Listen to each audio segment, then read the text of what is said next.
Good morning dear student. मैं ब्रजेश जलावा। आज हम पढ़ने वाले हैं बी फार्मेसी फिफ्थ सेमेस्टर की फार्माकोलॉजी सेकंड की सेकंड यूनिट। पिछले वीडियोस में हम लोग कुछ टॉपिक कवर कर चुके हैं फर्स्ट यूनिट के, और आज हम स्टार्ट करने वाले हैं हमारी सेकेंड यूनिट, और हमारा पहला टॉपिक है शॉक। शॉक के बारे में आप सभी लोग जानते हैं कि शॉक होता क्या है। एक्चुअली में जो सिंपल सी ये कोई अलग से डिजीज नहीं होती। जब भी हमारी बॉडी में क्या होती है, मेडिकल इमरजेंसी होती है। क्या होती है हमारी, ये एक हमारी मेडिकल इमरजेंसीज होती है।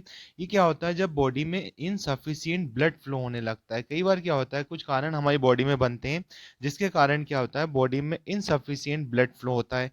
और जब ब्लड फ्लो का वॉल्यूम कम हो जाएगा तो बॉडी में क्या होता है, आप सभी जानते हैं कि हमारी बॉडी में कोई भी मटेरियल है उसका जो ट्रांसपोर्टिंग का जो वर्क होता है वो हमारे ब्लड के थ्रू होता है। चाहे वो न्यूट्रिशन हो या ऑक्सीजन हो, सभी चीज़ों का जो भी सप्लाई होता है हमारी बॉडी में, मतलब जहाँ से वो ब्लड हमारा उसे लेता है। और लेने के साथ साथ पूरी बॉडी में अब क्या होगा कि जो सर्कुलेशन का जो वर्क रहेगा, मतलब एवरी सेल तक, एक एक कोशिका तक और एवरी टिश्यू तक जो पहुंचाने का वर्क रहेगा वो हमारा करता है। कौन हमारा करता है, ये हमारा काम है हमारे ब्लड का। ये हमारे ब्लड का काम है। तो कई बार क्या होता है, कुछ डिजीज की वजह से, कुछ कारण से हमारी बॉडी में क्या होता है कि जो ब्लड का फ्लो होता है वो इनसफिशियंट होने लगता है। यानी पर्टिकुलर ऑर्गन पे जितने ब्लड की हमें रिक्वायरमेंट होती है उतना ब्लड वहां पहुंच नहीं पाता है। यानी कि ब्लड ब्लड की सप्लाई कम हो जाती है। तो इस कारण से क्या होता है कि हमारी बॉडी में ऑक्सीजन की भी डिफिशियंसी आने लगती है। और जब ऑक्सीजन की डिफिशियंसी आने लगती है तो हमारे टिश्यू डैमेज होने लगते हैं। और इस टिश्यू डैमेज होने की कंडीशन को ही हम लोग शॉक कहते हैं। यानी कि अगर आपसे एक लाइन में पूछता है कि व्हाट इज शॉक, तो आप एक लाइन में कह सकते हैं यहाँ पे डिफिशियंसी ऑफ ऑक्सीजन, यानी कि ऑक्सीजन की कमी को ही हम लोग क्या कहेंगे, शॉक कहते हैं। लेकिन इसका कारण हमारे पास क्या है, इसका रीजन अगर हम लोग जानेंगे तो होगा कि पूरी बॉडी में क्या आ रहा है, ब्लड का क्या हो रहा है, यहाँ पे ब्लड का फ्लो कम हो गया। क्योंकि ऑक्सीजन को लेके जाने वाला कौन है, हमारी बॉडी में ब्लड है। तो अगर ब्लड का सप्लाई कम होता है तो ऑक्सीजन की डिफिशियंसी आती है, और इस डिफिशियंसी को ही हम लोग शॉक कहते हैं। और इसके जो इसका रिजल्टिंग क्या रहेगा, इसके रिजल्ट में क्या होने लगता है, हमारी बॉडी के टिश्यू डैमेज होने लगते हैं। तो अपन लोग जानते हैं हमारी बॉडी में कि कुछ हमारे पास, जैसे कि शॉक का जो कासेस क्या होते हैं, कारण हमारे पास क्या है। तो इसमें अपन लोग पहला देखते हैं, जैसे कि हमारे पास ट्रॉमा हो सकता है, हार्ट फेलियर कंडीशन आ सकती है, अगर हार्ट प्रॉपर वर्क नहीं करेगा, ब्लड लॉस यानी कि ब्लड का वॉल्यूम कम हो गया हो, या कोई बॉडी में इन्फेक्शन हो गया हो, या फिर एलर्जिक रिएक्शन के कारण भी बॉडी में क्या होगा। ये सारी चीज़ें आप देखिए, सभी चीज़ जो रिलेटेड है ये काय से, हमारे जो ब्लड का सर्कुलेशन है उससे सब डिपेंड करती है। यानी ब्लड का ट्रॉमा हो गया, हार्ट फेल हो गया, ब्लड का लॉस हो गया, कोई इन्फेक्शन हो गया, एलर्जिक रिएक्शन हो गई, इन सभी चीज़ों के कारण क्या होता है, बॉडी में ब्लड का सप्लाई कम हो जाएगा। और जब ब्लड का सप्लाई कम होगा तो क्या होगा, बॉडी में ऑक्सीजन की डिफिशियंसी आने लगती है। और इसी ऑक्सीजन की डिफिशियंसी को हम लोग क्या कहेंगे, शॉक कहते हैं। तो जानते हैं अपन इसके जो मेन टाइप हमारे पास शॉक के दिए हैं। सबसे पहला अपने पास यहाँ पे दिया गया है, आप देखिए यहाँ पे पहला है हाइपोवोलेमिक शॉक। हाइपोवोलेमिक का मतलब समझते ना, हाइपर मतलब कोई चीज़ बढ़ जाती है और हाइपो मतलब कम हो जाती है। तो due to loss of blood volume, हमारी बॉडी में क्या होता है, ब्लड का वॉल्यूम कम हो जाता है, जिसके कारण ब्लड का जब वॉल्यूम कम होगा तो ब्लड का सर्कुलेशन भी कम होगा। और जब ब्लड का सर्कुलेशन कम होगा तो ब्लड के थ्रू जो भी चीज बॉडी पार्ट में डिस्ट्रीब्यूट होना थी वो कम हो जाएगी। इसी को अपन क्या बोलते हैं, हाइपोवोलेमिक शॉक कहते हैं। और इसका रीजन क्या होता है, जैसे कहीं हिमोरेजिक कंडीशन आ गई, आपको चोट लग जाती है, या कोई किसी कारण आपकी बॉडी में हिमोरेज, यानी आपकी ब्लड, बॉडी से ब्लड का निकल जाना, हिमोरेजिक कंडीशन हो जाती है। या फिर हमारे पास एक कंडीशन और होता है कि जब भी हमारी बॉडी क्या होती है, डिहाइड्रेटिव होती है, यानी बॉडी में लॉस ऑफ वाटर बढ़ जाता है। तो वाटर का भी क्या, ब्लड का मैक्सिमम पार्ट क्या है, वाटर है। जब बॉडी में वाटर कम हो जाएगा, यानी वाटर लॉस होने लगता है, डिहाइड्रेटिव कंडीशन आती है, तो ब्लड वॉल्यूम कम हो जाता है। और जब ब्लड वॉल्यूम कम होता है तो हमारी बॉडी में न्यूट्रिशन और ऑक्सीजन की सप्लाई कम हो जाती है, जिससे हमारे सेल्स एंड टिश्यू डैमेज होने लगते हैं। नेक्स्ट जानते हैं, हमारा होता है कार्डियोजेनिक शॉक। कार्डियोजेनिक शॉक आप समझते हैं, कार्डियक वर्ड जहाँ भी जुड़ जुड़ जाता है तो हम समझ जाते हैं कि हमारे हार्ट की बात कर रहे हैं। यहाँ पे देखिए ड्यू टू हार्ट फेलियर, यहाँ पे अगर हमारा हार्ट फेलियर कंडीशन, हम पिछली जो फर्स्ट यूनिट में पढ़ चुके हैं, हार्ट फेलियर कंडीशन क्या होती है, जैसे यहाँ पे मायोकार्डियल कंडीशन आ जाती है, या अरेथमेस वाली कंडीशन आ जाती है, यानी कि प्रॉपर हार्ट बीट नहीं हो पा रही। इन दोनों कंडीशन में क्या होता है, अपने पास यहाँ पे ब्लड का सप्लाई नहीं हो पाएगा। नेक्स्ट अपने पास क्या है यहाँ पे, डिस्ट्रीब्यूटिव शॉक का मतलब ये रहता है कि जैसे वाइड स्प्रेडिंग वेसोडाइलेशन, हमारी वेसल्स क्या थी, जैसे आपके पास क्या, हमारी वेसल्स का ये साइज हमारे पास नॉर्मल दिया हुआ है। अब क्या होता है, किसी कारण से इनका साइज इंक्रीज हो जाता है, यानी कि वेसल्स हमारी डायलेट हो जाएंगी। तो सिंपल सी बात है, यहाँ पे क्या हो जाएगा, जो प्रेशर यहाँ था वो प्रेशर यहाँ नहीं रह पाएगा, क्योंकि यहाँ पे अब हमारा साइज बढ़ गया। यहाँ पे साइज हमारा कम था, जो अंदर का जो स्पेस था वो कम था, अब स्पेस बढ़ गया, तो यहाँ पे ब्लड का प्रेशर कम हो जाएगा। तो ज़्यादा से ज़्यादा ब्लड क्या हो जाएगा, इन वेन्स में रह जाएगा। तो जब यहाँ तक जो ब्लड आगे जाने के लिए हमारा प्रेशर नहीं बचेगा, तो ब्लड का फ्लो ही नहीं हो पाएगा। तो vasodilation is also reason of blood circulation, deficiency of blood, यानी कि ब्लड की जो डिफिशियंसी रहेगी उसमें जो हो जाती है, उसमें क्या होता है कि ब्लड वेसल्स हमारी क्या डायलेट हो जाती है, तो मैक्सिमम ब्लड क्या हो जाता है, उस प्रेशराइज नहीं हो पाता और वो ब्लड वेसल्स में ही रह जाता है। नेक्स्ट बात हम लोग कर रहे हैं यहाँ पे, ऑब्स्ट्रक्टिव शॉक की बात करेंगे। कई बार क्या होता है, ऑब्स्ट्रक्शन आ जाते हैं ब्लड फ्लो में, कुछ रीजन हमारे बॉडी में आ जाते हैं, जिसके कारण क्या होता है कि जैसे हमारे पास ब्लड, ये हमारे ब्लड वेसल्स है, इसमें ब्लड हमारा इजीली फ्लो हो रहा है। अब इजीली जब ब्लड हमारा फ्लो होता है, तो इसमें क्या होता है, कई बार कुछ ऑब्स्ट्रक्शन आ जाते हैं, यानी कि इसमें जो ब्लड फ्लो में रुकावटें आ जाती हैं, जिसके कारण क्या होता है, ब्लड का फ्लो प्रॉपर नहीं हो पाता और पर्टिकुलर ऑर्गन तक ब्लड का जो रिक्वायर्ड वॉल्यूम था वो नहीं पहुंच पाता, जिससे क्या होता है कि जो भी न्यूट्रिशन वगैरह उसमें जाने के थे वो कम हो जाते हैं, और हमारी बॉडी में क्या होती है, उसकी डिफिशियंसी आने लगती है। तो ये चार रीजन हमारे पास थे, hypovolemic shock, cardiogenic shock, distributive shock और यहाँ पे ऑब्स्ट्रक्टिव शॉक। इसके बाद हमारे पास हमारा अगला टॉपिक आता है, classification of drug in the treatment of shock, यानी हम उन ड्रग के बारे में पढ़ेंगे। जैसे हमारे पास कोई कंडीशन, हमारी शॉक की कंडीशन हमारे पास आ रही है, तो इस कंडीशन को हमने जान लिया, इसका रीजन क्या है, हाइपोवोलेमिक हो सकता है, कार्डियोजेनिक हो सकता है। तो इन रीजन के बेस पे ही, जो हमारे पास जो रीजन थे, इन रीजन के बेस पे हम लोग क्या करेंगे, जैसे हमारे पास हाइपोवोलेमिक है तो हमें वॉल्यूम बढ़ाना पड़ेगा, कार्डियोजेनिक शॉक है तो उसमें कार्डियक आउटपुट हमारा प्रॉपर हो, अच्छे से हो, इसके लिए हार्ट फेलियर वाली हम जो ड्रग यूज़ कर रहे थे हम वो ड्रग यूज़ करेंगे। डिस्ट्रीब्यूशन में अगर प्रॉब्लम आ रही है तो हम लोग ब्लड वेसल्स अगर डायलेट हो गई तो कॉन्ट्रेक्टिव ड्रग हम लोग यूज़ करेंगे। ये जैसे डिस्ट्रीब्यूटिव में क्या होता है, जैसे अपन वाइड स्प्रेड की बात कर रहे थे, यहाँ पे ये एनाफाइलेक्सिस भी एक रीज़न होता है। ऑब्स्ट्रक्शन है तो इसमें ऑब्स्ट्रक्शन को हम लोग हटाएंगे। तो किस तरह का हमारी बॉडी में शॉक हो रहा है, उस शॉक का हमने पहले रीज़न आइडेंटिफाई करेंगे, और उस रीज़न को आइडेंटिफाई करने के बाद ही हम उसका ट्रीटमेंट स्टार्ट करेंगे। तो किस तरह की ड्रग हम इसमें यूज़ करेंगे, हम उससे क्लासिफिकेशन में पढ़ते हैं। तो चलिए जानते हैं, इसमें हमारा क्लासिफिकेशन है। तो classification of drug used in treatment of shock, हम जो हमारा शॉक है उसके ट्रीटमेंट में कौन कौन सी ड्रग यूज़ करेंगे और किस कैटेगरी की हम ड्रग यूज़ करते हैं, आइए उनके बारे में जानते हैं। तो पहला अपना यहाँ पे दिया गया है, यहाँ पे क्या है, हमारा पहला पॉइंट हमारा दिया है वेसो प्रेशर। वेसो प्रेशर की बात हम लोग बात करते हैं तो यहाँ पे होता है वेसो डायलेशन रिलेटेड शॉक। अभी हमने पढ़ा जैसे हमारी वेसल्स हैं, ये इनका नॉर्मल स्पेस था, लेकिन क्या होता है किसी कारण से इनका स्पेस बढ़ जाता है, तो इसमें क्या होता है, ब्लड का फ्लो कम हो जाएगा। क्यों? क्योंकि अब यहाँ पे स्पेस बढ़ गया तो यहाँ ज़्यादा वॉल्यूम चाहिए, तो इसके कारण क्या होता है, हमारी बॉडी में शॉक की कंडीशन आ जाती है। तो क्या पढ़ेंगे अपन इसमें, the drugs this drug are use to contract blood vessels and raise the blood pressure.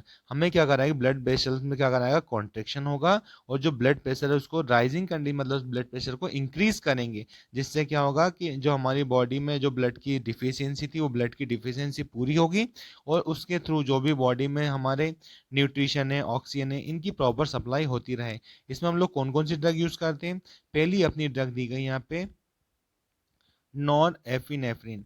तो नॉन एफिनेफ्रिन की हम लोग बात करते हैं तो ये हमारी क्या होती है, फर्स्ट लाइन वेसोप्रेसर ड्रग होती है, जो कि सेप्टिक शॉक में हम इसको यूज़ करते हैं। ये ड्रग हमारी क्या होती है, ये ड्रग मेनली हमारी किस पे करती है, अल्फा वन रिसेप्टर पे वर्क करती है, यानी कि अल्फा वन रिसेप्टर एगोनिस्ट होती हैं। और कुछ ड्रग क्या होती हैं कि हमारे बीटा वन रिसेप्टर पे भी अपना इफेक्ट शो करती हैं। अब दोनों में अंतर क्या है, अंतर देखिए यहाँ पे सिंपल सा अंतर है, जब हमारी कोई ड्रग अल्फा वन रिसेप्टर को एक्टिवेट करेगी तो वेसो कॉन्ट्रेक्शन होगा, यानी कि हमारी ब्लड वेसल्स में कॉन्ट्रेक्शन होगा। और जब कोई ड्रग हमारी बीटा वन, ये हमारी अल्फा वन है, अल्फा वन रिसेप्टर पे क्या होगा, वेसल्स जो ब्लड वेसल्स में कॉन्ट्रेक्शन होगा।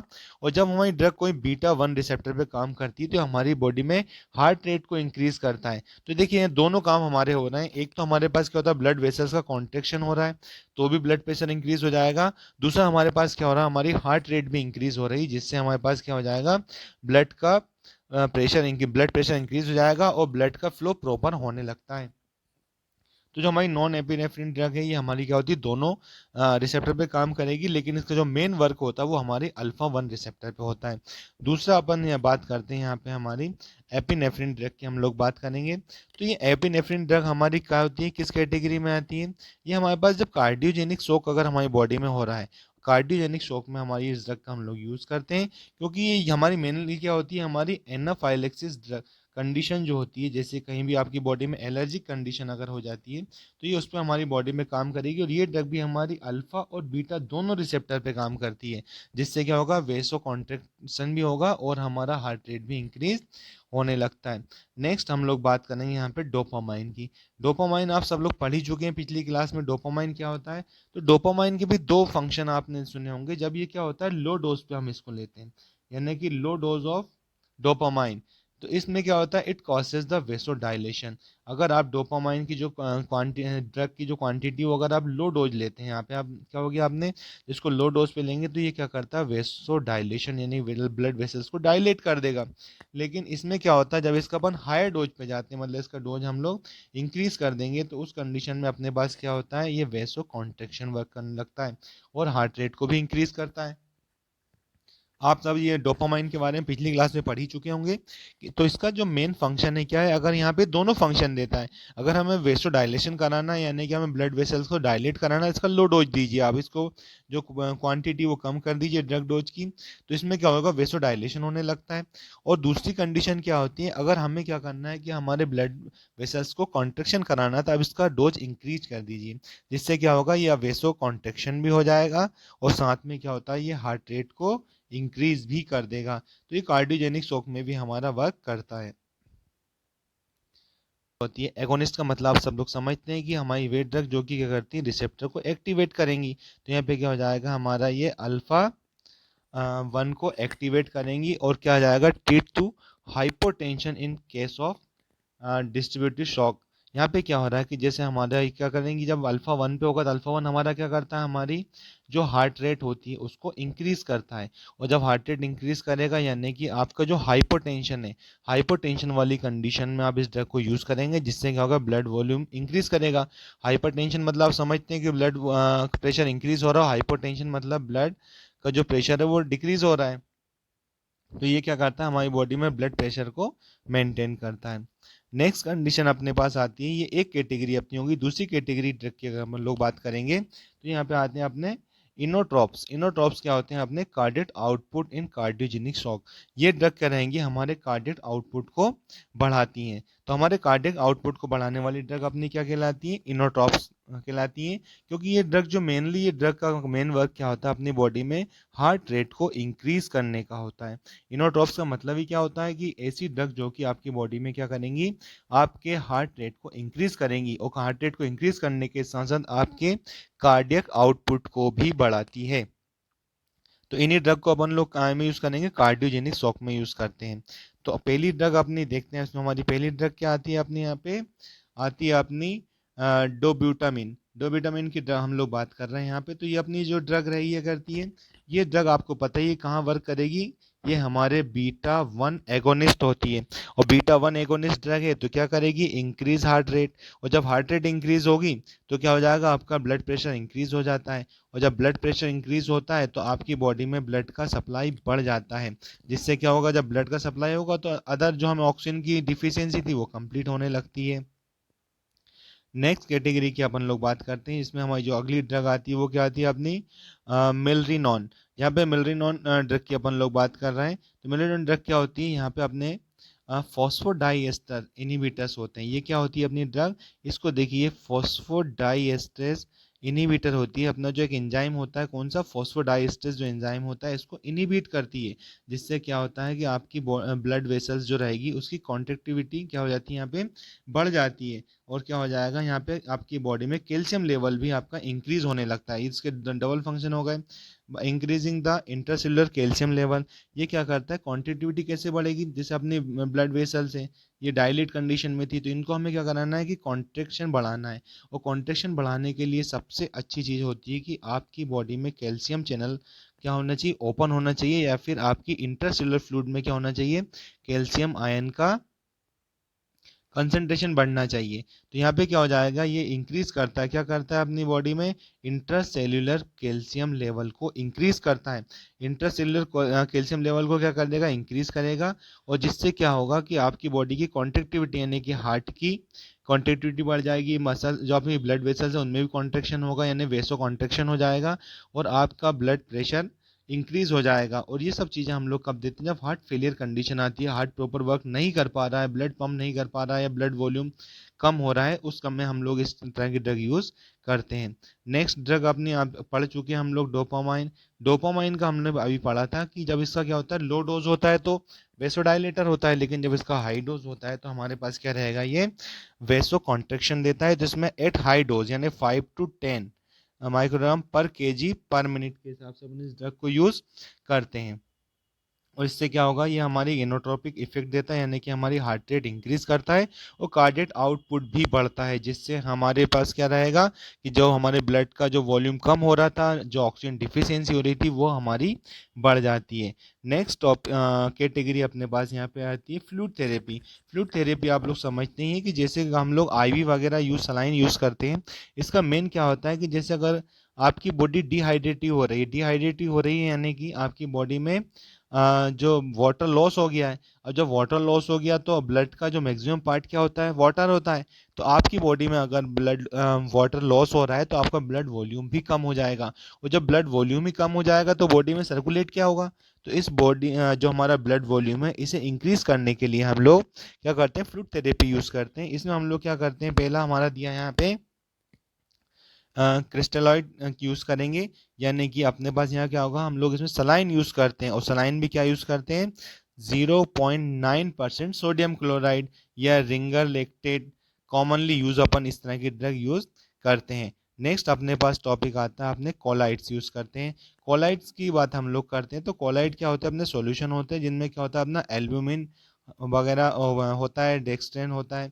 ये सारी चीज़ें क्या होती है, आपकी बॉडी में जो इलेक्ट्रोलाइट्स कम हुए हैं, जो आपकी बॉडी में वाटर का लॉस हुआ है, उन सब चीज़ों को इंक्रीज करता है। नेक्स्ट क्या होता है, आया हमारे पास ब्लड प्रोडक्ट। ब्लड प्रोडक्ट से हमारा मतलब यहाँ पे है कि जैसे आपकी बॉडी में अगर ब्लड डिफिशियंसी होगी तो भी तो आपकी बॉडी में ब्लड वॉल्यूम कम होगा, तो उस ब्लड डिफिशियंसी को कंप्लीट करने के लिए, ब्लड डेफिशिएंसी कंप्लीट करने के लिए, क्योंकि हम लोग एक चीज़ अच्छे से जानते हैं कि जो भी हमारा ब्लड होता है, इस ब्लड में जो ऑक्सीजन का सप्लाई करता है वो कौन करता है, अपना हीमोग्लोबिन करता है। और किस फॉर्म में करता है, ऑक्सी हीमोग्लोबिन के फॉर्म में करता है। अगर आपकी बॉडी में आरबीसी यानी कि रेड ब्लड सेल्स की डिफिशियंसी होगी, और हीमोग्लोबिन कहाँ होता है, हमारी आरबीसी में होता है। अब यहाँ पे आरबीसी में क्या रहेगा, आपका हीमोग्लोबिन रहेगा, और हीमोग्लोबिन कम होगा तो फिर ऑक्सीजन के साथ बॉन्ड नहीं बना पाएगा, जो कॉम्प्लेक्स बनना था यानी कि ऑक्सी हीमोग्लोबिन जो बनना था, जब हीमोग्लोबिन ही नहीं होगा तो ऑक्सी हीमोग्लोबिन तो बनेगा ही नहीं, और जो ऑक्सीजन की सप्लाई होती है वो ऑक्सी हीमोग्लोबिन के फॉर्म में होती है। तो इस कंडीशन में हमारे पास क्या होता है कि हमारे पास जब हम लोग ऐसे प्रोडक्ट यूज़ करेंगे जो कि बॉडी में क्या करेगा, आपके जो पैक्ड सेल वॉल्यूम होता है यानी कि जो आरबीसी डब्ल्यूबीसी की जो सेल्स की क्वांटिटी होती है उसको इंक्रीज करेगा, जिससे क्या होगा, मैक्सिमम आरबीसी रहेंगी तो हीमोग्लोबिन का परसेंटेज बढ़ेगा, और जब हीमोग्लोबिन का परसेंटेज बढ़ेगा तो ऑक्सीजन से बॉन्ड बना के ऑक्सी हीमोग्लोबिन बनाता है, और क्या करेगा, एवरी सेल तक डिस्ट्रीब्यूट करता है। नेक्स्ट कैटेगरी हमारे पास दी गई है यहाँ पे एंटीबायोटिक। एंटीबायोटिक्स यहाँ पे दिया गया फॉर सेप्टिक शॉक। कई बार क्या होता है कि हमारी बॉडी में जो ब्लड का फ्लो होता है, कुछ इन्फेक्शन के कारण भी हमारी बॉडी में प्रॉपर ब्लड फ्लो नहीं हो पाता है। इसमें हम लोग क्या करते हैं, यहाँ पे कुछ ड्रग यूज़ करते हैं, जैसे जो आगे लिए स्पेशली होता है सेप्टिक शॉक, यानी कि आपकी बॉडी में अगर कोई इन्फेक्शन है, किसी इन्फेक्शन के कारण बॉडी में ब्लड फ्लो नहीं हो पा रहा है तो, या ऑक्सीजन की डिफिशियंसी आ रही है, तो हम इस तरह की ड्रग यूज़ करते हैं। इसमें क्या होता है कि जो डिस्ट्रीब्यूटिव शॉक रहेगा, क्योंकि इसमें जो बैक्टीरिया वायरस हमारी बॉडी में इन्फेक्टेड हो जाते हैं, इंजेक्ट हो जाते हैं, आ जाते हैं, तो हमारी बॉडी में इन्फेक्शन फैलाते हैं, और इन्फेक्शन फैलाने के साथ ही क्या होता है, ऑक्सीजन के साथ हीमोग्लोबिन के साथ जो ऑक्सीजन का बॉन्ड बनने की जो कैपेसिटी होती है उसे कम कर देते हैं, और कम करने के साथ ही क्या होता है कि ब्लड बॉडी में ऑक्सीजन की सप्लाई कम हो जाती है। तो इस कंडीशन में हम लोग कुछ ड्रग यूज़ करते हैं। इसमें हम लोग क्या ड्रग यूज़ करते हैं? Broad spectrum antibiotic. Broad spectrum से मतलब क्या होता है? एक नैरो स्पेक्ट्रम होता है। आप लोगों ने सुना होगा एंटीबायोटिक किसके लिए यूज़ करते हैं अपन लोग? बैक्टीरिया के लिए। और बैक्टीरिया कौन से होते हैं? एक होते हैं ग्राम पॉजिटिव और एक होते हैं ग्राम नेगेटिव। तो कुछ जो नैरो स्पेक्ट्रम रहेगी ड्रग या तो नेगेटिव पे वर्क करती है या पॉजिटिव पे वर्क करती है, लेकिन जो ब्रॉड स्पेक्ट्रम होती है वो क्या होती है? नेगेटिव और पॉजिटिव, यानी कि ग्राम पॉजिटिव और ग्राम नेगेटिव दोनों तरह के बैक्टीरियाज पे वर्क करेगी, जिससे कुछ भी इन्फेक्शन अगर हमारी बॉडी में होता है तो हम उससे प्रोटेक्ट कर सकते हैं। आगे हम कौन सी ड्रग यूज़ करते हैं इसमें? अगली हमारी ड्रग आती है यहाँ पे एंटी फंगल और एंटी वायरल एजेंट। यानी कि इन्फेक्शन, आप ये समझिए कि इन्फेक्शन केवल आपको बैक्टीरिया से नहीं होता, आपको इन्फेक्शन फंगस से भी होता है और जो इन्फेक्शन होता है वो आपको वायरस से भी होता है। तो बैक्टीरिया के लिए हम लोग एंटीबायोटिक यूज़ करते हैं, फंगल के लिए एंटी फंगल ड्रग यूज़ करेंगे और वायरस के लिए एंटी वायरल ड्रग यूज़ करते हैं। जिससे क्या होता है कि हमारी बॉडी में जो भी ब्लड के साथ जो बॉन्ड बनने की जो कैपेसिटी होती है हीमोग्लोबिन की, वो प्रॉपर चलती रहेगी और बॉडी में ब्लड का सर्कुलेशन प्रॉपर होता रहेगा और आपकी बॉडी में ऑक्सीजन की सप्लाई कंप्लीट चलती रहेगी। तो इन सभी कंडीशन पे आप क्या करते हैं? आप अपनी बॉडी को प्रोटेक्ट कर सकते हैं, शॉक से आप उसे प्रोटेक्ट कर सकते हैं। नेक्स्ट हमारा टॉपिक आता है यहाँ पे कॉर्टिकोस्टेरॉइड। कॉर्टिकोस्टेरॉइड का मतलब क्या होता है कि ये हमारे पास एक तरह का सेप्टिक शॉक की हम लोग बात करेंगे। जैसे कि कॉर्टिकोस्टेरॉइड का मतलब हम ये रिलेटेड होता है हमारी बॉडी में, जैसे कहीं भी हमारी बॉडी में कोई एलर्जिक कंडीशन आ जाती है, एलर्जिक कंडीशन आ जाती है या फिर हमारी बॉडी में क्या होता है कि कई बार क्या होने लगता है, कोई इन्फेक्शन वगैरह भी होने लगता है, तो हम लोग क्या करते हैं कि हमारी बॉडी में हम स्टेरॉइड ड्रग का भी यूज़ करते हैं। इसमें जो अपनी मेन ड्रग होती है वो क्या होती है? अपनी कॉर्टिकोस्टेरॉइड होती है। और ये क्या करती है? मेनली अपनी बॉडी में सपोर्ट करती है ब्लड प्रेशर को। यानी कि अगर आपकी बॉडी में ब्लड प्रेशर प्रॉपर सप्लाई नहीं हो पा रहा है तो अपने पास क्या रहेगा? ये बॉडी में प्रॉपर ब्लड सप्लाई कराती है। तो यहाँ पे इसका जो मेन है क्या है? Support blood pressure. ये मेनली यूज़ हमारे लिए क्या होती है? ब्लड प्रेशर को सपोर्ट करने के लिए अपन इस ड्रग को यूज़ करते हैं। इसकी जो मेन अपने पास ड्रग होती है वो क्या होती है? हाइड्रोकोर्टिसोन। हाइड्रोकोर्टिसोन क्या होती है? अपने सेप्सिस और सेप्टिक शॉक दोनों में अपना वर्क करती है। इसके बाद अगली हमारे कंडीशन यहाँ पे आती है एंटी हिस्टामिनिक। एंटी हिस्टामिनिक और एपिनेफ्रिन ड्रग की अगर हम लोग बात करते हैं तो एक शॉक आपने पढ़ा था एनाफाइलेक्टिक। एनाफाइलेक्टिक शॉक का मतलब क्या होता है कि हमारी बॉडी में कई बार क्या होता है कि कोई एलर्जिक कंडीशन आ जाती है। एलर्जिक कंडीशन में आप लोगों ने सुना होगा अस्थमा। अस्थमा में क्या होता है कि जैसे अपना जो एयर पाइप होता है उसमें एलर्जिक कंडीशन के कारण क्या होता है? कॉन्ट्रैक्शन हो जाता है।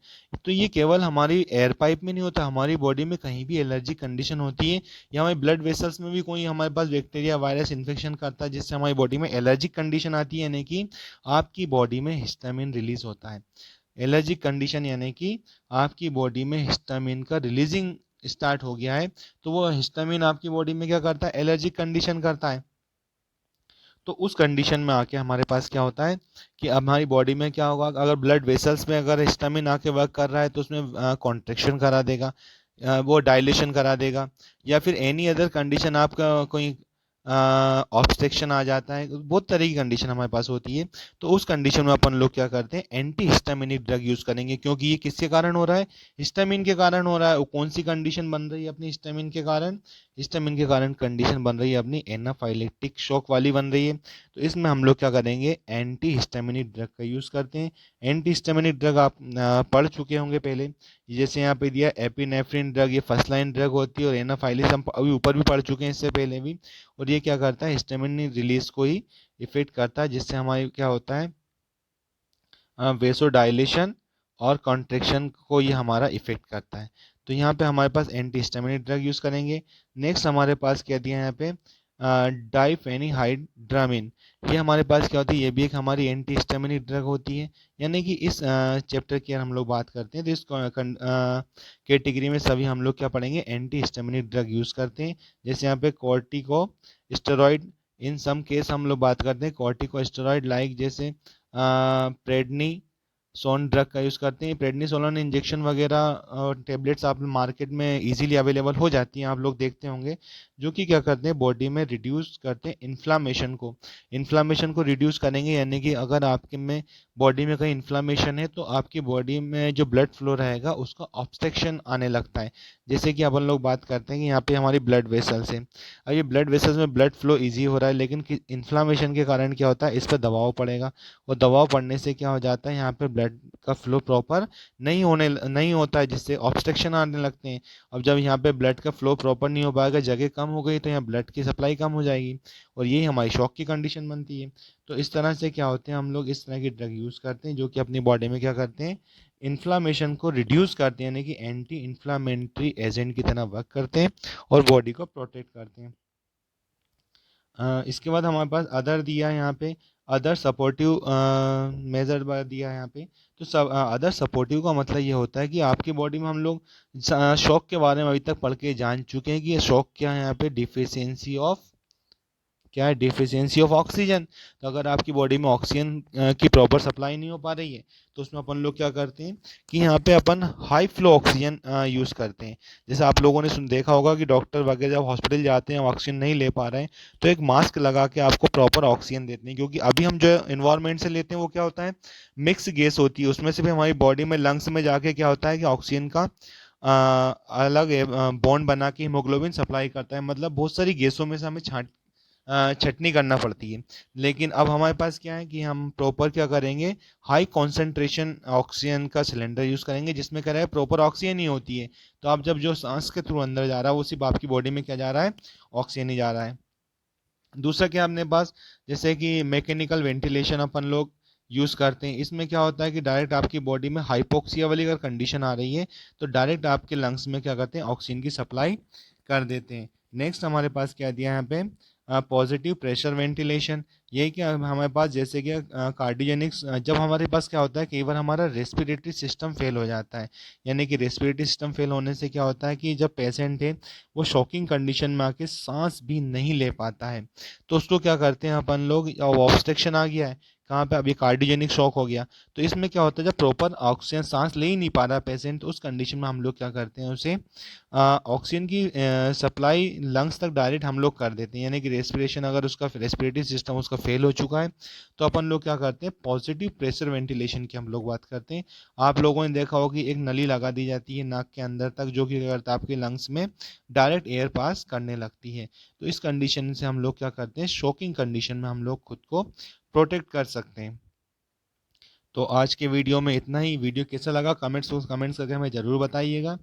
आगे भी हम वीडियो लाते रहेंगे, इसलिए चैनल को सब्सक्राइब ज़रूर कर लीजिएगा, और अगर मन में कोई डाउट हो तो आप क्वेश्चन आप हमारे कमेंट बॉक्स में डाल दीजिएगा, हम उस पर भी अपने वीडियो बनाने की कोशिश करेंगे।